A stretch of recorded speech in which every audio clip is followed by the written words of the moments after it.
Hello, everybody. Thank you for joining the webinar today. We're going to go ahead and get started. Today, we've got a great webinar for you, Cavallo's Key to Act Connector, bringing Key to Act's job cost and service management data together in Cavallo SalesPad. My name is Michael Hawkins-Burgos, Creative Director with Key to Act. Before we get started, I just want to mention that all of our attendees will be on mute throughout the webinar. But if you do have a question during the presentation, you can go ahead and type your question in the questions window. If we have a few minutes after today's presentation, we'll go ahead and answer a few questions live on the broadcast. Otherwise, the questions that we do not get to, we'll be sure to follow up with you soon after the webinar via email. Today's webinar will be recorded, and we'll share this recording with you as soon as it's available.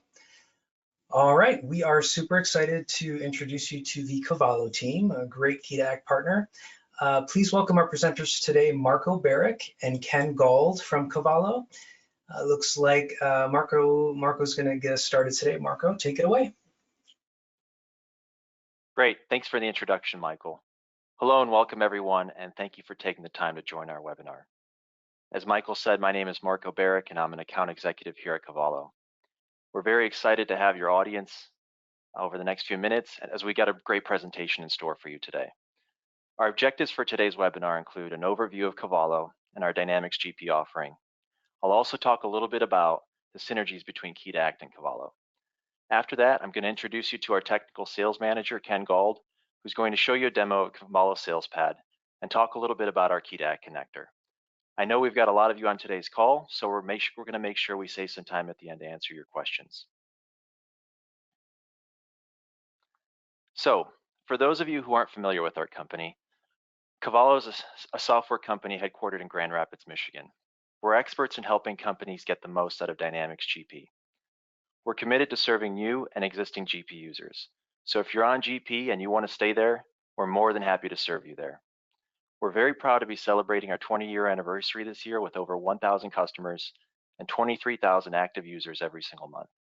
We're super proud also to be serving 4 out of the top 10 Train dealers, and we look forward to serving many more of you. Our customers would tell you we're an integral part to their business. We have a track record of delivering value to our customers that we believe speaks for itself, with a 96% customer retention rate and a 96 Net Promoter Score. If you're familiar with Net Promoter Score, 80 makes you a world-class company, and we're obviously well above that. And to top it off, we can tell you we've helped our customers generate over $100 million in value. We rebranded our company in 2021. Our success and progress over time caused us to outgrow our company name. What started out as a descriptive company name based on functionality in our software no longer defined everything we do for our customers. Today, we do so much more than that, so we consciously chose a non-descriptive name that's easy to remember, and it has a really fun story behind it, which we can tell you more about another time if you're interested. But as you can see, there's a lot we do from A to Z. If there's something in particular that stands out to you on this slide that you're interested in learning more about, please reach out to me directly. I'm happy to set up a conversation to talk about your business and share any demos with you. But for today's webinar, we're going to show you these key areas in more detail: customer and order management, workflow automation, and our Key to Act connector. We put this together because we believe it's super relevant to what you're all doing today and what you're interested in based on our experience with other companies using Dynamics GP and Key to Act. So we'll show you how customer and order management allows you to quickly and easily create orders, invoices, and returns, search inventory availability, and keep tabs on all the important customer details without having to jump between screens or systems. With workflow, we'll literally put you in command of every line item of every order. Go from being in a black box to being in complete command of your documents. Logic-based routing provides a clear process for every order and document running through your business. Some would say this might be Cavallo's most valuable feature. We're really proud to share we have a customer who attributes 7-figure gains from a single rule and workflow that they call their, quote, $1 million rule. And the Key to Act connector consolidates Key to Act's job and service call data together in Cavallo to simplify your sales process. So, we understand how important it is for your business to have easy access to the right information for accurate job costing and delivering the right service to your customers to remain competitive. That's why you're already using Key to Act. If you're in the construction, mechanical, or industrial service industry and you're using Dynamics GP, there's no way you wouldn't use Key to Act. Similarly, if your business is running Dynamics GP and does any distribution, there's no way you wouldn't use Cavallo. We know from our experience in serving 1,000 other customers using GP and other organizations using Key to Act, there's more than one way we can help your company get the most out of GP to your company's benefit. Both Cavallo and Key to Act are connected to Dynamics GP in real time, and we write to the same tables. With that said, think of Cavallo as an extension of GP with all the information you need in a single pane of glass that can give you easy access to the information you need to do your job more efficiently and help your company. We're super excited to be here and share more with you. So now I'm going to hand it off to my colleague Ken, who's going to show you what Cavallo SalesPad can do. Ken? Thank you, Marco, and thank you to Michael and all of the audience for attending a session today. As Marco had mentioned, my name is Ken Gauld, Technical Sales Manager here at Cavallo. We hear these problems and we intend to help. I'll show you a couple of game-changing ways today that Key to Act and GP users can transform day-to-day operations to easily find and work with documents, eliminate bottlenecks and issues from order processing, and really reduce manual tasks. And it's going to be with the Key to Act connector embedded throughout. So you can hopefully stop fighting fires, be in control of every line of every document, and complete jobs more smoothly and sooner and get paid and be more profitable.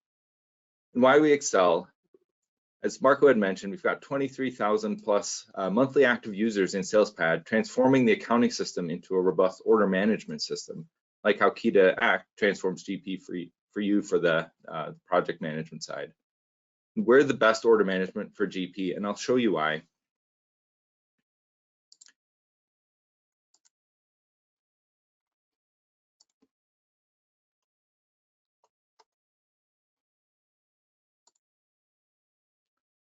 So moving into the demo of the software specifically, I'll set up a story first of all of how I see us fitting into the environment here.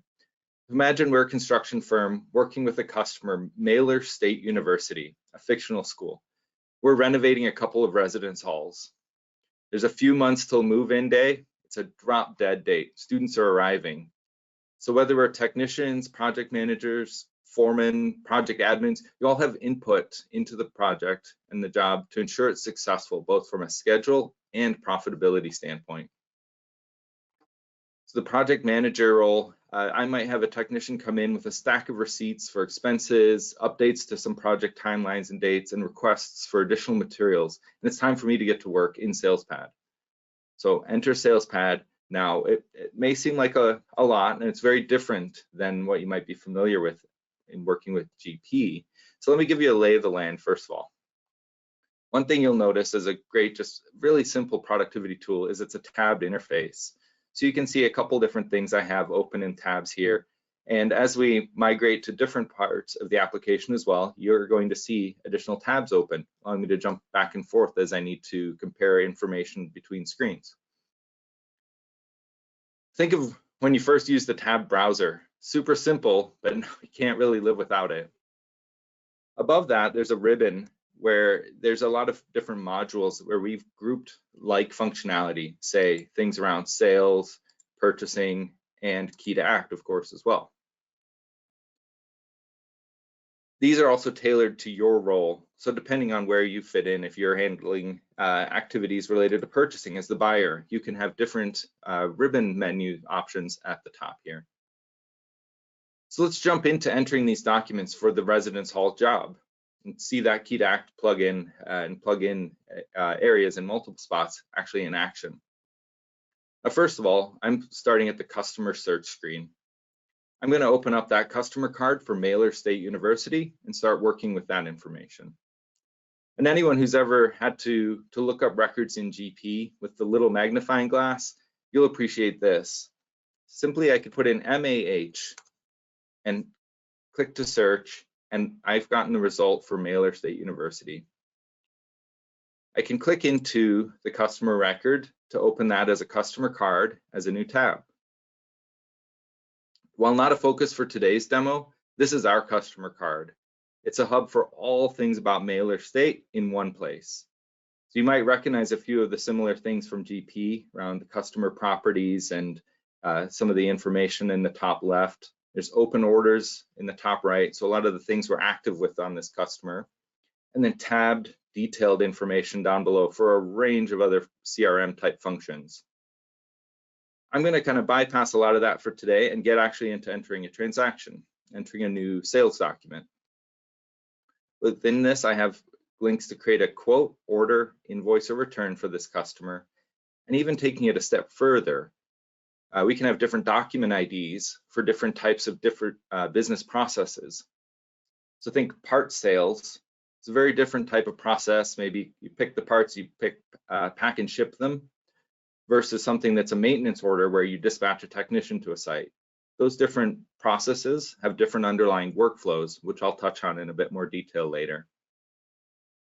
I'm going to jump straight into what I call a standard order. Again, this screen is also quite different than what you might be familiar with in GP. So I'll give you a little bit of the lay of the land on this one. There's the document properties at the top part. A lot of the customer card information is carried through around payment terms and price levels and so on. There's the lower level tabbed, much like the customer card, where there's detailed information, primarily for us adding line items. And then there's a couple plugins on the right-hand side, Key to Act Sales Document and Line Level plugins. Now, these are handy just from a usability standpoint. Depending on what you're looking at, you can minimize or slide those out and pin them. And as I add line items and start building this document out, I'll go ahead and make a few selections in here in a moment. So back to that situation, I'm the project admin. I need to enter in all of this information about the project to keep my inventory accurate, to reflect the financial status of the job, order parts to be delivered for the project. Now I need to enter in some line items. There's a few ways we can achieve this as well. I can key them in if I know the part numbers or search, but keep in mind you might also have engineering lists of materials or other outputs from some other systems that you can input into SalesPad to make this go quicker. But sometimes I may need to look some things up. In this example, I'll start with entering a line item for an item, some electrical components called, in this case, a surge arrest. I can key that in and simply just tab off of it, and it will open up for me an inventory lookup screen. I searched surge arrest as a search term. I did it in the item number field, and it returned to me anything that matches surge arrest, just one instance in this case. Now, I didn't know this item number, but I was very quickly able to identify that this is the item number I need to work with and enter it into the document. Around this as well, there's inventory levels, associated sales and purchase orders, and a range of other information as well. And some inventory availability that is available here as a quick glance, 70 units. If that's the item I'm looking for, I can go ahead and click to enter that, and it adds it to this document. I can continue through adding items as I need to go. This one I might know the specific item number, so I'll key this in directly and tab off. And you'll notice it gave a red outline on here, and as I click off, it turns this bright red color. This is a visual cue to me that there's actually an issue with this line. So knowing what I have here as a little tooltip, I can see there's 0 quantities available of this item.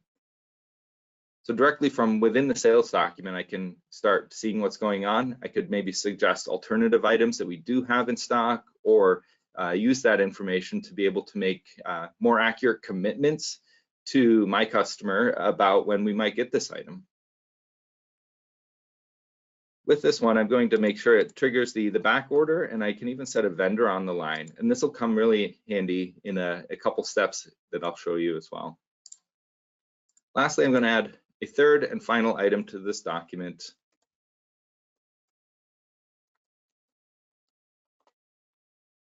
Which I mistyped, but I recognize what I got there. I'll switch that out. I've got the item that I'm looking for, and that completes the document. Now, in advance, I know I've set up a scenario here that I wanted to show you where this item has a very low margin, 6.52%. So we're going to actually use that in a moment, and you'll see how that comes into play. Before I navigate completely out of here, we got to set the key to act information in the plugins as well. At the header level, I could select either a service management type activity and set the service call ID, or, and when I'm in that area as well, I'll point out, you do not have to set any information at the line level. That's just at the document header. When it comes to the job cost side, this is where we can attribute it to the residence hall refit project that we're working on, or job that we're working on, and apply cost codes to the lines. So in this one, I know I'm working on 1022, the out residence hall refit. And I can apply the appropriate cost code and apply that to the lines. That's now set at the line level. If you needed to manipulate them at the line level, make some adjustments, you can do so here as well by choosing the appropriate one at this level. At this point, the document is entered. So then what? What happens next? Really, you define the next steps. This launches what's arguably the most valuable feature in SalesPad, the order and management workflow capabilities. The workflow sets a path for your document from the moment that it's created. Documents can flow through, but if the rules engine flags something, it gets redirected to be handled. You can alert relevant personnel automatically, and you can automate processes that would normally require manual input and hours of effort and do it at scale. No one can check every document for errors, but workflow does precisely that. I'm going to release the document with this button at the top right, and for me, it's going to ask me to save and release, and it's going to evaluate two things. This pop-up gives me the information about what's happening with this document. The order has been rejected due to a margin less than 10% on the line item. We talked about that one a moment ago, and an approval hold has been applied. The order also contains a back-ordered item, and it's been moved to a pending purchase queue. So these are the guardrails where it runs automatically and eliminates errors right at the root cause, or catches errors at the root cause so you can fix those. It caught the margin issue, which prevents costly errors. Think of this on the quoting side as well. A couple percent up or down can make the difference between winning or losing projects. Or on orders and invoices, it can mean the difference between making money or eroding your profits. And it can direct purchasing activity. So there's clear next steps. The purchasing user, the buyer, can get to work. And if you're still working within GP, we haven't forgot about you. There's a workflow release button that we can put in the context of the GP screens as well that will also trigger the rules engine. Now, really, Sales Monitor is the proof. This has been called the most valuable screen ever developed for Dynamics GP. That's a very big, bold statement. So how do we make it so valuable? Well, this may seem like a lot at first, but this is our order management dashboard. It shows all documents at the various stages in the process. On the left-hand side, these queues represent the life cycle of a document, and these are configurable. You can select your view of the process based on your role as well. So for instance, if I'm that buyer role, I might just want to see things that are pending purchase or maybe pending the product delivery. So I can hone in on just the parts that I'm in charge of.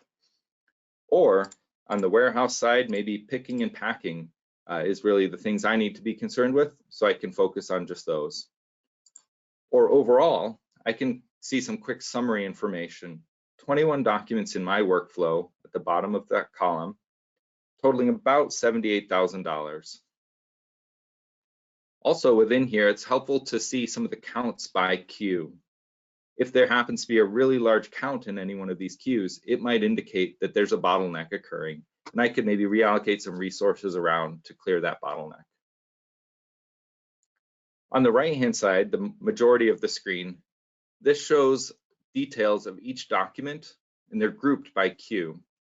There's dates, holds, margin information, all available in here. And those dates and holds turn red, so it's evident that there are issues that need to be corrected to really help recognize what needs your attention. and this will help accelerate your order processing. We think of this as a flashlight over the black box of GP sales order processing. Things cannot slip through the cracks. And this is really easy to search as well. In this example, we were working with job 1022, the Ott Residence Hall project. I'll put in 1022 as the key to act number, and all sales documents where it contains 1022 have been returned as the results, and I can see the various different stages that those documents reside in. At a quick glance, I can see that there's $32,000 worth of documents related to that specific job in my queue, 8 documents total out of that 21 and almost 28 or 78,000 overall in my workflow pipeline currently. Now, another common entry point for key to act users, especially if looking for all documents, including those that are historical, keeping in mind that the sales monitor view is just open current documents. The other tool would be the key to act sales search. This is a new screen, and there's a lot of search criteria you can put in here as well. So you can search by key to act number, document numbers, customer names, and so on. You can also search across jobs and service calls, quotes, orders, invoices, and returns. Select just which ones you want to return. And as I mentioned, both open and historical documents. In this example, I can put in that same key to act number, 1022, perform the search, and then all of the documents related to that job, open or closed, are returned to me, and I can easily jump into them with clicking through to that order number. Excuse me. Now back to Sales Monitor. As the project manager, I see that the document that we had entered, it moved to the pending purchase queue. I know now that my buyer can take over and manage this task. So I'm going to jump in as if I'm the buyer and I'm responsible for that next step. Pending purchase, we created a document earlier, 1021. I can click into that document and trigger my next steps, cutting the purchase order. I can do this in 3 clicks and have the purchase order document created. First of all, I'll click once, twice, and 3rd click to confirm. Document 1021 will have moved down to the pending product queue. So now I know that we're waiting on receipt of that. But really what happened behind the scenes is that I can jump back into that sales order, go into the linked purchase order tab, and I have that PO ready to go. I'll click into that purchase order. Now, what's really beneficial about having a linked PO is that when the goods receipt is performed for this item, it will auto allocate to the linked sales order. That'll prevent the situation where someone comes in and grabs those parts that you intend for your job to use on someone else's. I don't know if you've ever had that where someone can steal those parts out from under you, but that would affect the timeline of your project. That would not be possible in the case where this document is linked to the sales order. That allocation will occur. In this screen as well, you'll also see that there's a key to act purchasing line plugin. This is a newly added feature on the purchasing side that allows you to do some of the same information we did on the sales document side. For this line specifically, there's nothing I need to set. Once the key to act value is set on the sales order, it trickles down to all subsequent documents, including this purchase order and the purchase receipt that will come after it. So to show you an example, I'll create a new line for the same item, and I'll show you that it's now available for me to either mark as unbilled, if it's going to be billed on the sales order side so you're not doubling up, or attach a job or service code to that line.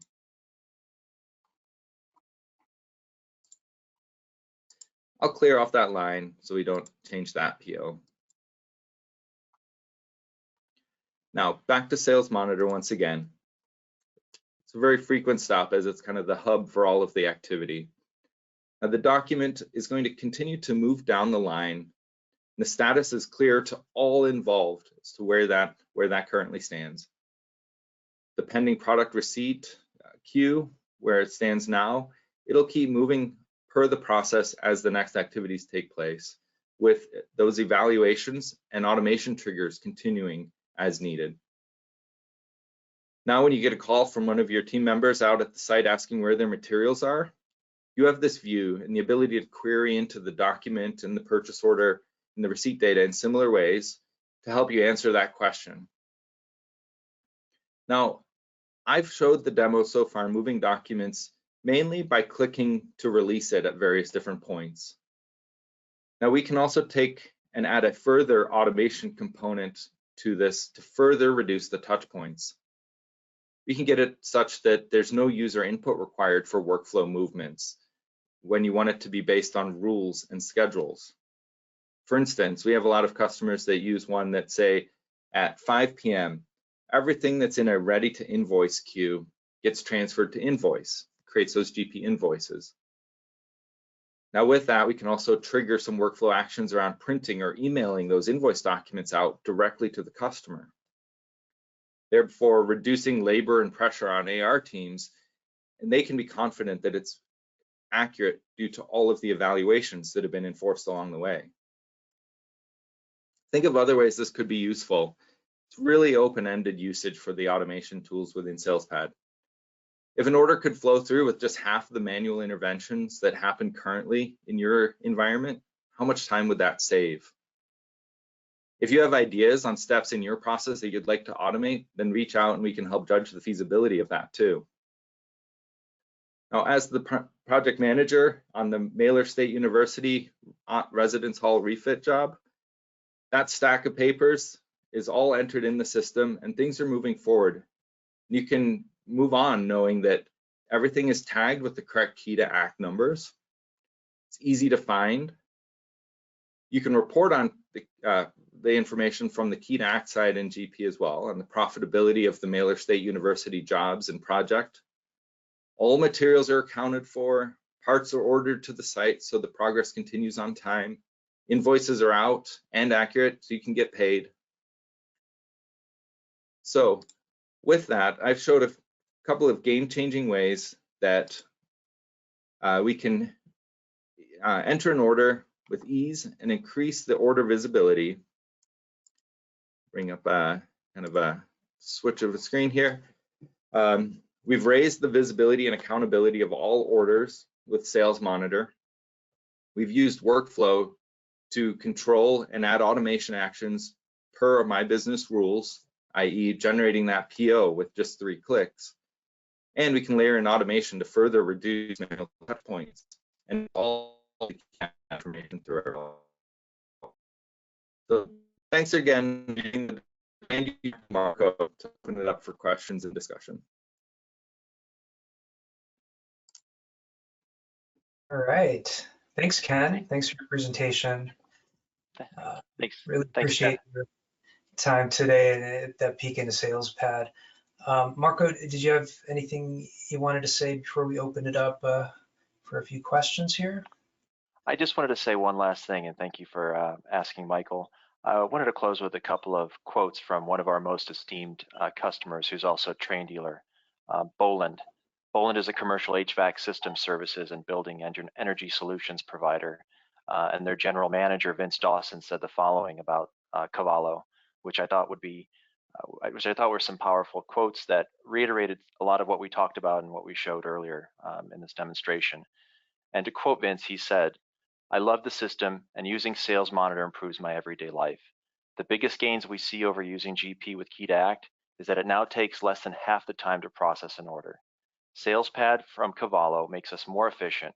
We can process 3 orders in the time it took to do 1. We love the ability to have non-stock inventory items in the system, and it really speeds up getting an order for a non-stock part into the system, and the link to purchasing ties it all together." That was it, and I just wanted to wrap up by saying, I'll turn it back to you, Michael, and we appreciate everybody's attendance, and we welcome any questions. All right, great. Yeah, it looks like we have a few questions coming through here. We do have some time for a few more questions. If you do have a question for Ken or Marco, go ahead and type your questions in the questions module on the GoToWebinar control panel that should have popped up when you first joined the webinar. And let me jump into the first question here for you. Does the connector provide real-time integration, or is it sync-based on setup? The connector that we built into SalesPad and the way that SalesPad works with GP is a real-time integration. So what we're writing through the sales order entry screen and working with customer cards and the other data that's in SalesPad, it immediately is writing to the same GP tables. So there's no syncing that has to happen. The benefit is that it is really real time, and there's no chance of sync issues and data discrepancy if something doesn't mesh between the two systems. All right, great. Okay, next question here. How do you typically see companies use SalesPad for their parts business versus the job and service side of their business? Yeah, we've seen this before, and this is something we do really well. We can do this with a different document ID to handle those transactions. So I previously showed that drop-down where I might have parts transactions or maintenance or service orders, a few different order types. And we could create a new document ID to handle those transactions. They would have their own workflow, and it would have its own different set of steps. We really excel on that part side because we can manage the inventory and give quick visibility to it, to know what you have on hand, where it is. And then if you needed to, similarly to how we created the purchase order today, you can trigger some purchasing activity to be able to bring in the right parts that are necessary for the job. Great. All right, looks like we have one more question here. The question is, how else do people use workflow rules? Yeah, workflow rules, there's a lot of capability that you can do there. There's a few things that we've got that are kind of standard capabilities of it, but then also really opening it up to allow for a lot more that can be scripted and controlled within the application. So things like that, we've got the control for back orders and margin. Those are a couple standard ones. Another really common one and a really powerful one is the ability to split documents. There's the ability within workflow to take that document as you entered, and you might have a few different things going on with it. Think some things that are shipping from your warehouse and some things that need to be purchased, or some things that are coming today and some things that only are needed in a week. Well, the ability to split documents based on multiple pieces of criteria like shipping method or ship date or fulfillment location or ship to, you can split the document into multiple different branches. You can think of them as each one then can move through workflow independently of one another, while still having a link back to that master number, the original document that they branched off from. So that's a really powerful one that enables a lot of users to do more complex workflows. Workflow rules are also quite powerful in that that's the guardrails. The rules engine can be configured to do things like we touched on today, the margin control, for instance. Low margin can't be moved through until it gets some certain approval. Other instances like that are controlling a document, whether a customer is on hold or if they have enough available credit. So you're not continuing to take orders for a customer who owes you money. So there's many other guardrails that can be put in place as well, just to control for different situations, to make sure that things are only processing through in the exact right way that is in accordance to your business rules. All right, good stuff. We had one more come through here. Question about mobile tech. Does this work with mobile tech for field technicians? That's a good question as well. So mobile tech as the key to act tool is still going to be in play for entering a lot of the transactional information out in the field. Since we share the same information with GP, what's entered through Mobile Tech is visible through SalesPad as well. We could trigger some of those order management processing steps to happen within Cavallo SalesPad. So I see them working hand in hand. They serve slightly different purposes, but they do work hand in hand in that we're all working with the same data set. All right.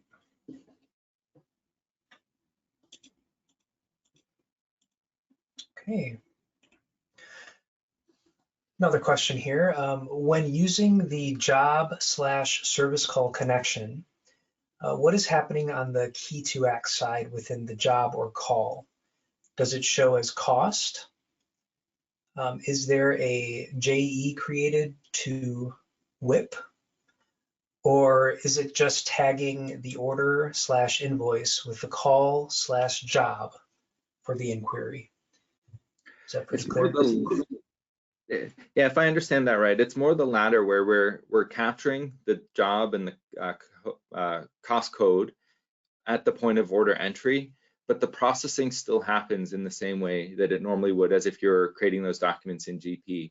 Think that the journal entries in GP do not happen. They do not occur until the document is posted.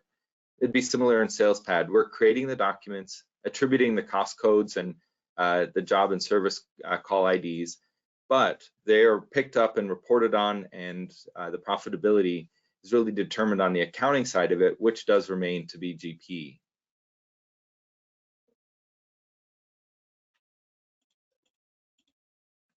Okay.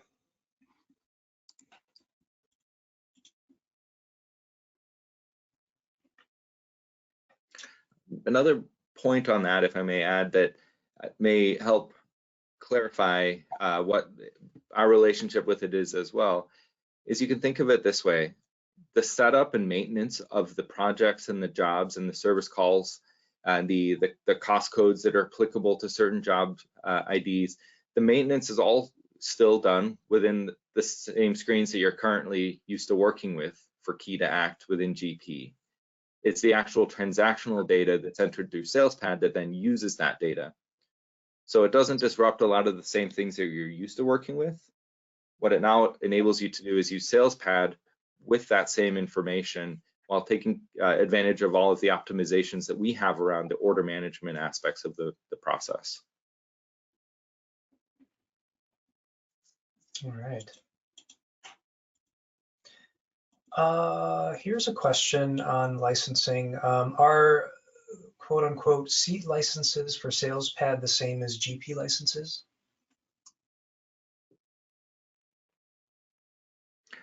The licensing is independent for SalesPad than it is from GP, as is the security administration. So a user can exist just within SalesPad and still access the all of the parts that I showed today, the customer card to the order entry screen, inventory and purchasing tools. Those exist within SalesPad. You can have a license for that and not have an associated or an underlying license for GP. So you would not necessarily need to have a one-to-one match there.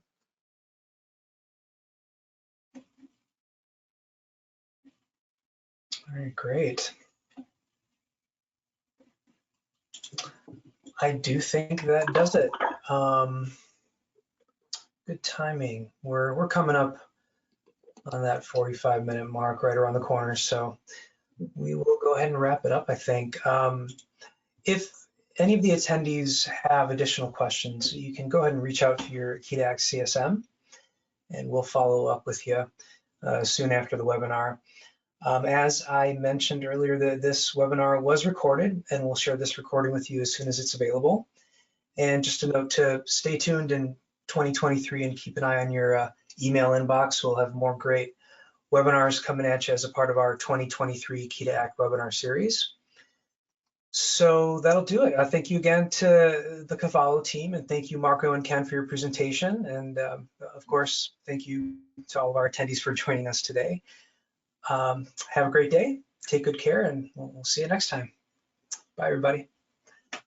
Thank you. Bye, thank you.